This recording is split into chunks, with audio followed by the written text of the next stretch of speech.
সাকিবের বিষয়টা সিদ্ধান্ত নিবে রাষ্ট্র, রাষ্ট্রের আইন।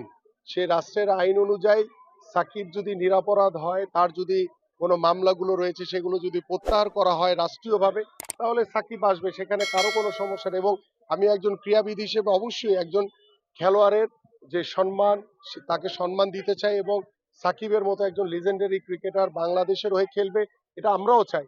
কিন্তু ক্রিকেট বোর্ড বিশ্বকাপ ক্রিকেট খেলতে যাবে না, তাদের হয়তোবা সুদূর প্রসারী যে ক্রিকেট কূটনীতির মাধ্যমে তারা হয়তোবা আমাদের দলকে যে নিরাপত্তার নিশ্চয়তা দেওয়ার কথা ছিল সেটা তারা দিতে পারেনি।